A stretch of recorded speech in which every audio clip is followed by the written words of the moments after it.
Usually, at this point in time in government, any government, the practice is always to set agenda. And in the case of Governor Godwin Obaseki, this is not an exception, as he starts another 4-year term, which of course will be his last as governor of the state. Going forward, people are now wondering, beyond what you had accomplished in your first term, what are we looking forward to for the second term? Will it be consolidating on what had been started or introducing new initiatives going forward in the interest of the state overall? I'm joined by Professor Julius Iyesele, former ASU chair, University of Benin chapter. Thank you for coming to join us, Prof. Thank you for having me as always. Indeed. Good morning, viewers. And next to him is Engineer Mike, aka is a public commentator. Thank you for coming. We appreciate it. Yeah, good morning, viewers.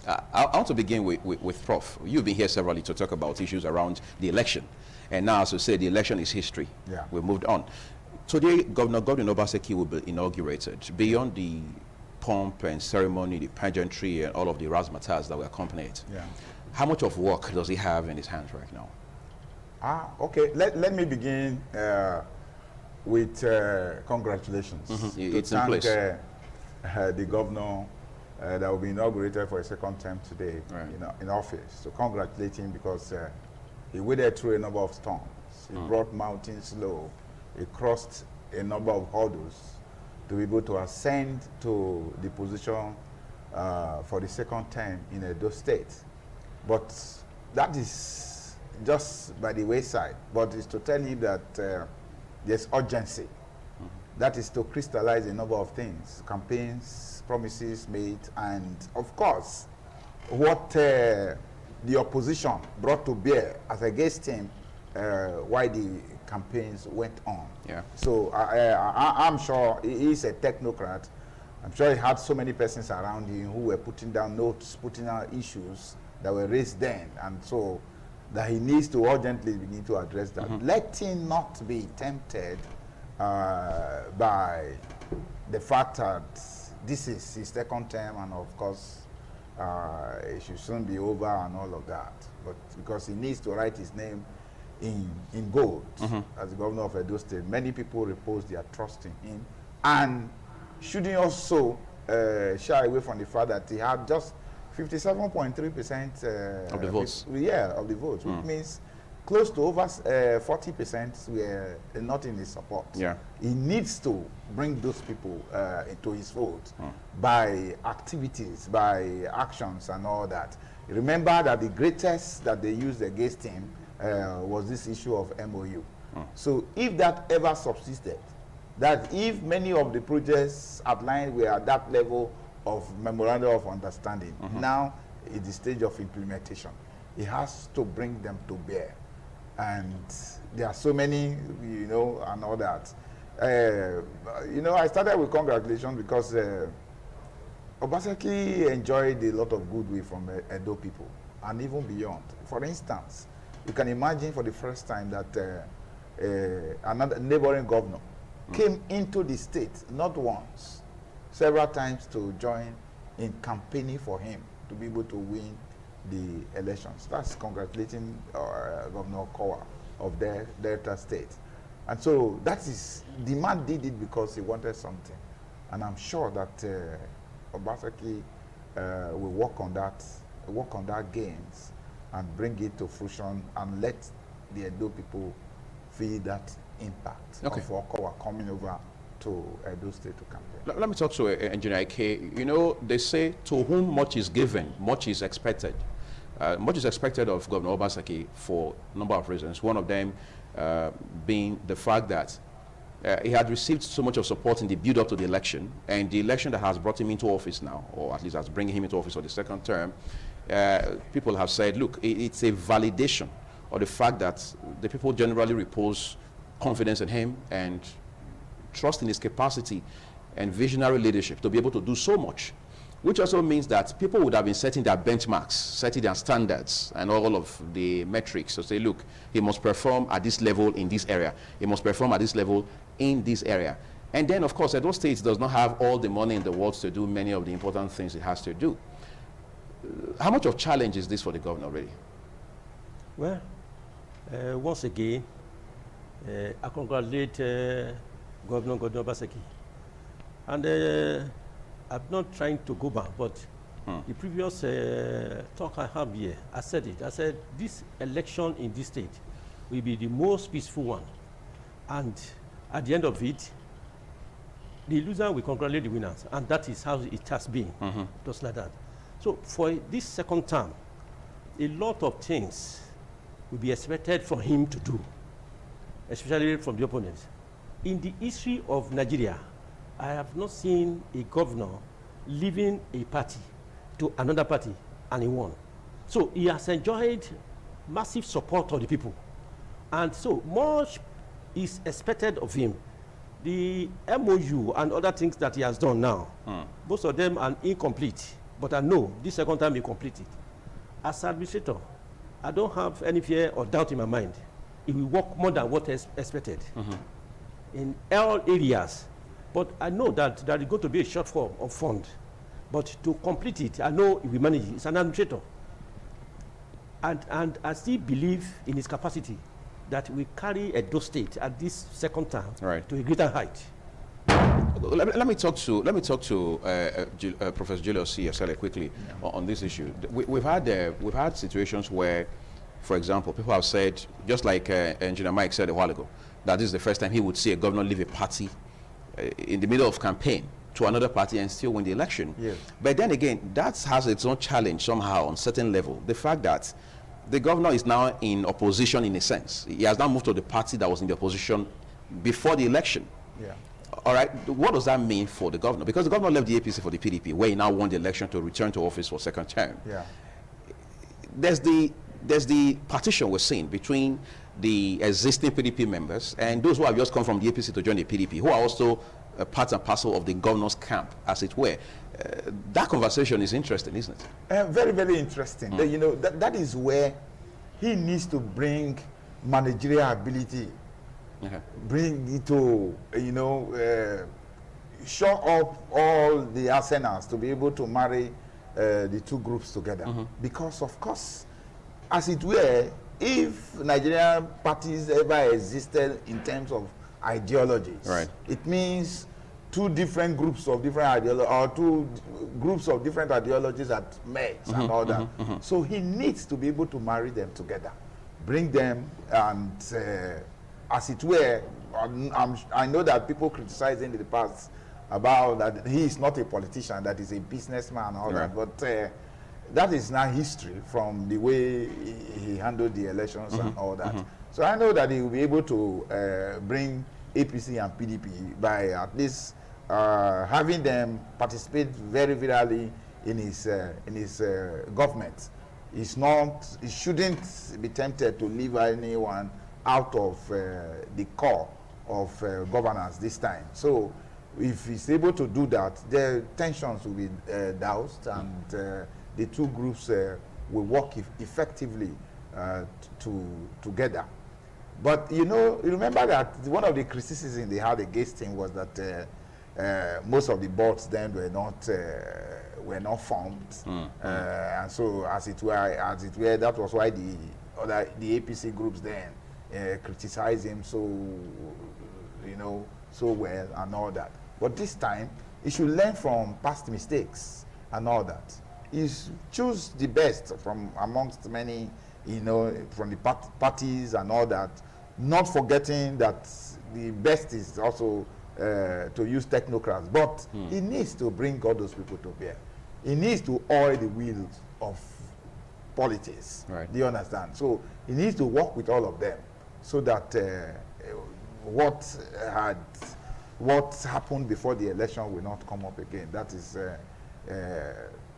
the discordant tune that he had in APC that led to his coming over. Do you think we have been able to bring healing to that process? Because egos got bruised and emotions fled at that point. Are we healed now from all of those injuries? You know, human beings are no machines. That you say that when you start a machine, it will run clockwise. Some could be running anti-clockwise. I won't believe that those wounds are healed at all, because I'm not saying an intentional move you know, to want to assuage nerves and all that. And so there are many principles of people that you can bring to bear. Some persons, for instance, who have read 48 Laws of Power, Robert Greene, then we apply some different mode where you say you clean up your enemies and all that and also right. But if you really want peace and all that, you know, you need to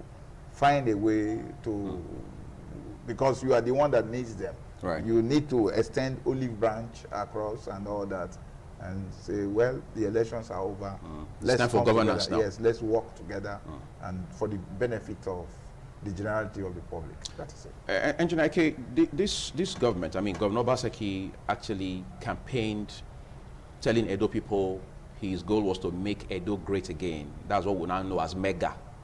And some persons are saying, what exactly will be the projects? What exactly will be the initiatives that Governor Obaseki will bring on in these next 4 years to show that Edo State is now great again? What do you think some of those programs will be? Well, as Governor Obaseki is a technocrat, he's a very quiet person and very, very serious administrator. Okay. He doesn't talk much. So most of the initiative that is going to carry on to make Edo greater, one is that he crossed from APC to PDP. He must carry, he's now a father of the state. Regardless of party lines? Yes, party lines. And whatever it is? Yes. So most of the initiative, because if he doesn't have peace, if there is no peace, because like it is now, there are people that already arrange a shortfall for him. If he go this way, we will tackle him this way. So we now have to develop another tactics for the initiative of Edo State to go a greater height in many areas, infrastructure-wise, education, sport, name them. Health. So health.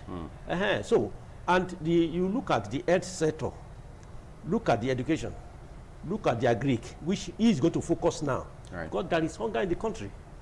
So if we go to focus on agric for now, for people to reduce the tension of hunger. Okay. I need to talk to you about a few more things, but you want to add something to that? That is a very good question to happen, because at times you are in government, you say when the hand is too close to the eye, you might not see the hand. So as a governor, he needs all of us. He needs ideas from all corners. Like he has mentioned, you know, NSAS is an indicator of what is going on in the country. Okay. It clearly shows that there's hunger, there's pain, there's penury in this country. As it were, it shows that this country is not only sick, but on the life support. And so people in government needs to be urgent. That was what I said at the beginning. And you need to bring out your best to be able, you know, to solve a lot of problems, as it were, as you know, thrown up by the NSAS protests. The number one, for instance, you look at education. I will advise Obaseki to look at the idea that set up TET Fund nationally. You know, ASU came up with an idea and then said, you know, companies, different individuals making money in this country has to put a percentage of their profit into an account. That is what has given rise to TET Fund today. I expect some sharp governors to domesticate such an idea also, to bring that closer home. The same template, but at state level. Yes, so that for education, he will now be able to run the educational institutions very, very well. When you do that, very quietly, you with less pain, you'll be able to manage the institutions. We have so many tertiary, primary, and secondary in this state. Right. So if he is able to bring that and do it effectively without leakages, you find that way. Gele Gele is yet to take off. A Kenwa road needs to be constructed leading to Gele Gele. We need to reduce the level of unemployment in Edo State. Wherever it is, I heard that a pastor, one of our friends, bought the Bende Feed and Flour Mills, Ewu. Feeds are still, you know, very high, very, very high in demand. Of course, we talked about farming. agriculture. If you don't have feed to feed fish and all Poultry.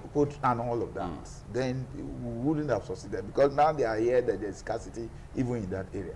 And then we have a company that was doing very well before as Ewu Flour Mills. So I expect the governor to bring support to whoever has bought that. I heard it was Pastor Chris that bought That's what some Yes. grapevine is saying to us. Yes, bring support across to make sure that that place is booming again. Do you understand? You know the number of Nigerians that will be taken off the streets, and then of course feed will be available to farmers. Then you come down. Even you had Casavita in Uromi. You had we had another one at Iho, fruit juice processing, and yes, at Iho. All of this you need to for the Edo Central. You come to Edo now. There used to be Bendes cement and all that. Why is it not working anymore? That's need to. My takeaway from the things you said in the last 3 minutes is that this governor will have so much of work, perhaps more work this time to do than he had done in his first 4 years, beyond politicking. Yes, that is why I said, bringing in technocrats, asking questions with spending less. You are not supposed to bring support, ideas. If there are any kind of legal lacuna that is holding benefit of Flour Mill, for instance, from taking off, you need to bring in support as government, and then that will kick off. Look at Bende Breweries. People look for the malt drinks and the alcohol that was produced in that factory before, and then the number of staff that would have also been taken off from, and so many others. Tabuno, you have also rubber research and all that. They are out there, moribund, and all. Bring support. Let the industries come up again. What you have now is that places that were dedicated to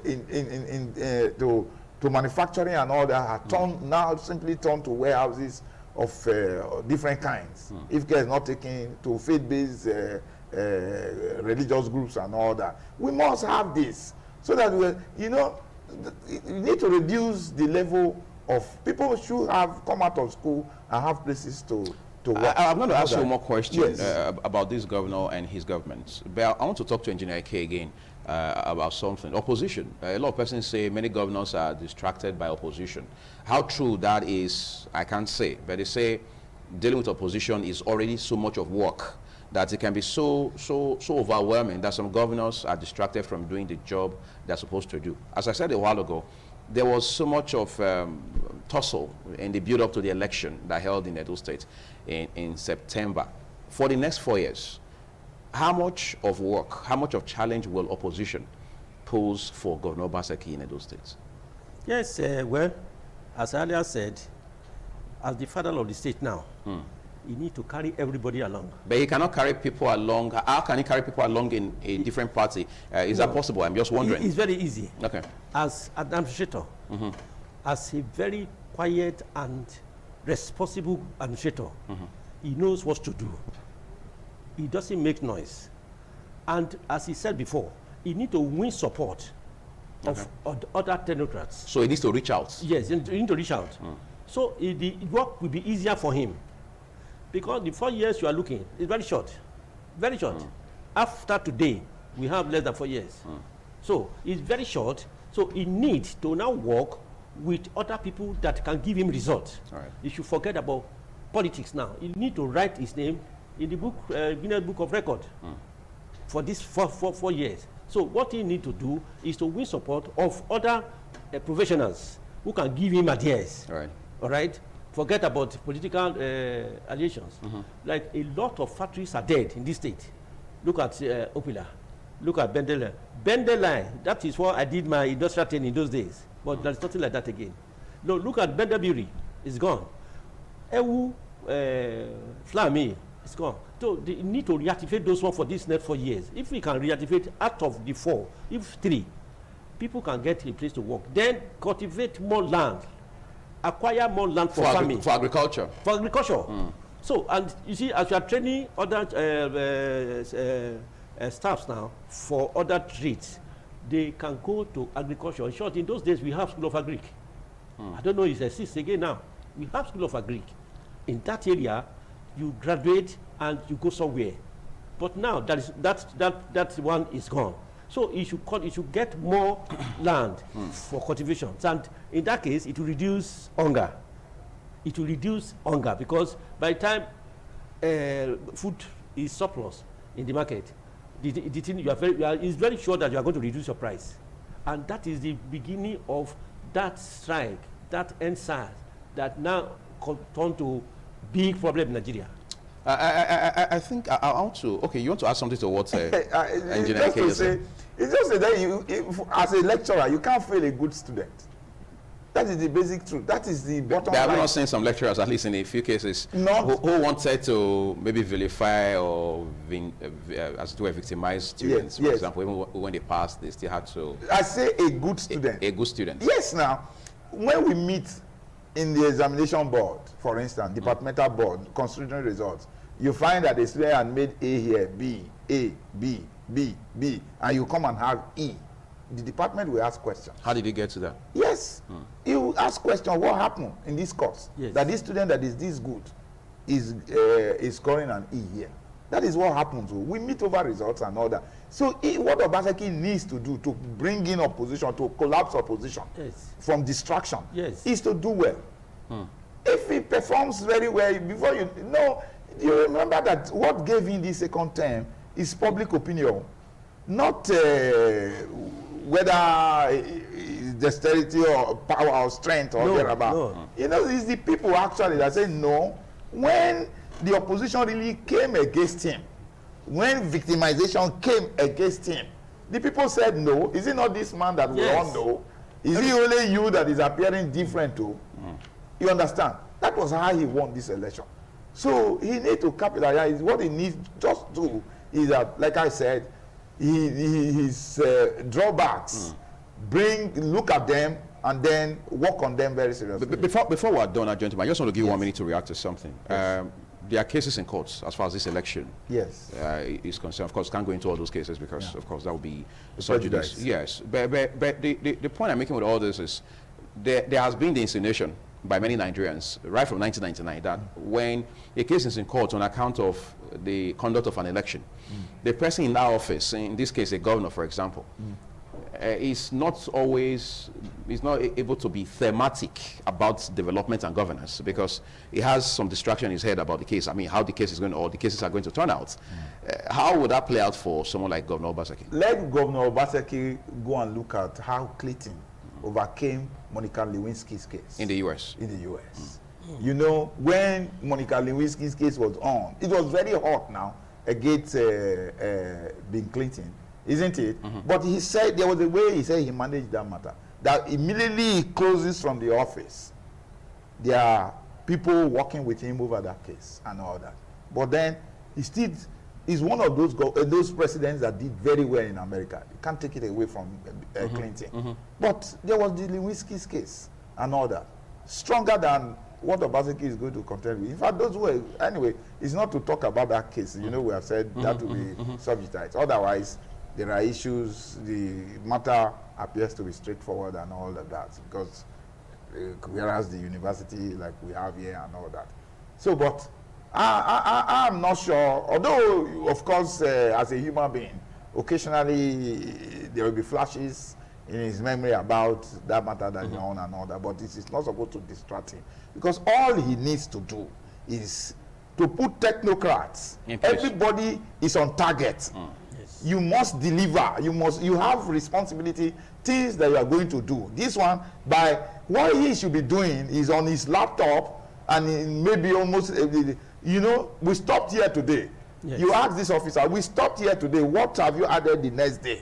And all that. So you track progress. Yes, that is all. That is what he's supposed to be doing and all that. Making sure they are bringing the best. Because at the end of the, you know, the way our people behave here, because of there's so much poverty and all of that, everybody tend to look at their immediate environment, look at their friends and all of it. Whether your friends supposed to do well in such an environment or that, you go above that, you go above meritocracy, you know, for just ordinary sentiments and all that. That is not what we are talking about here.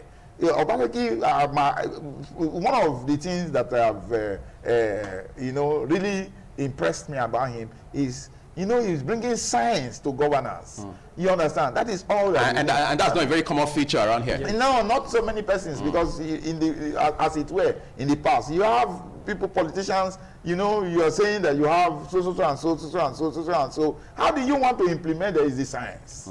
That is what he is doing. He has gone above what you just call mere promises to now say, this is how I want to solve this. You set an equation, there's an almighty formula. You need to derive that and get it. Okay. That's what we're saying. Gentlemen, I'm afraid this is the much time we allow us on this conversation. I want to thank especially Professor Julius Iyasale for coming to join us this morning. Thank you for having me. Appreciate it. And Engineer Mike Eke, thank you so much too for making out time from coming from one end of town to another to join us on this discussion. Thank you, gentlemen.